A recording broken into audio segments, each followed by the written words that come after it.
আপনারা কি ভাবছেন এটা কোনো খাল বা নদী? না, এটা একটা রাস্তা। যে রাস্তাটি দিয়ে প্রতিদিন লক্ষ লক্ষ মানুষের চলাচল। এখানে রয়েছে নারায়ণগঞ্জ সদর উপজেলা কুতুবপুর ইউনিয়ন পরিষদ, রয়েছে ঐতিহ্যবাহী পাগলা উচ্চ বিদ্যালয়, রয়েছে পাগলা রেলওয়ে স্টেশন। তারপরেও চৈত কাতি আষাঢ় 12 মাস রাস্তাটির বেহাল দশা। দেখার জন্য কেউ নেই।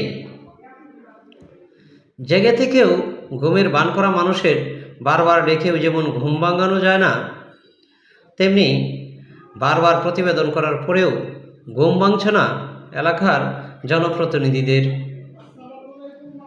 রাস্তায় চলাচলরত অটোরিকশা বা ইজি বাইক খানাখন্দে পড়ে প্রতিনিয়তই ঘটছে দুর্ঘটনা।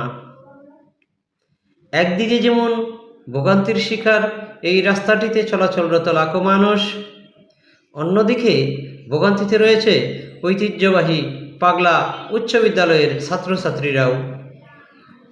রাস্তাটি দ্রুত মেরামতের দাবি জানিয়েছে আশপাশের এলাকার বসবাসরত লাখো মানুষ ও পাগলা উচ্চ বিদ্যালয়ের ছাত্রছাত্রীরা। আমার বক্তব্য শুনলেন। এখন দেখেন কি পরিমাণে পানি রয়েছে। তো আমাদের এই জায়গায় বৃষ্টি না হইলেও, এমনকি বৃষ্টি যদি একটু পরিমাণও হয় তাও এই রোড পানি দিয়ে ভরে যায়। পানি অল টাইমই থাকে। তো এই রোডটা অনেক মেরামত করা দরকার।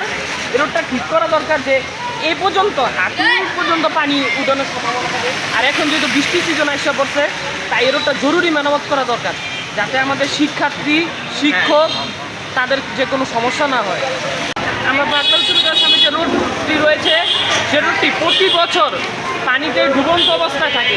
এবং আমরা আমাদের এলাকার মুরব্বী এবং কৃতপক্ষ সবাইকে, আমরা চেয়ারম্যান মেম্বার সবাইকে বলতে চাই যে আমাদের রোডটি যেন মেরামত করে দেওয়া হয় এবং মেরামত করে রোডগুলোকে ঠিক করে দেওয়া হয়, যাতে গাড়ি চলাচলে সুবিধা হয় এবং ছাত্রছাত্রীরা যে সহজে বাসায় পৌঁছাতে পারে এবং তাদের এই যে আমাদের জুতা জামা কাপড় সব নষ্ট হয়ে যাচ্ছে, এগুলো থেকে যে আমরা মুক্তি পাই।